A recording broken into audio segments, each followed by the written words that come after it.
படம் போஸ்டர் பார்த்த மாதிரியே இல்ல. சீக்கிரம் பாரு, போஸ்ட மாத்திர போறானுங்க. பா எங்கடா இருந்தானுங்க இவனுங்க? ஐயோ பா.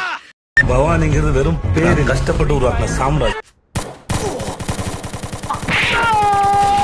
எப்ப பார்த்தாலும் எனக்கு தடங்களாவே இருந்துகிட்டு இருக்க.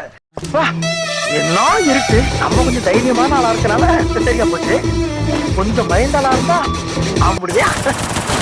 ஐயா சாமி, நீ செஞ்ச ஒரே நல்ல காரியம் இதான்.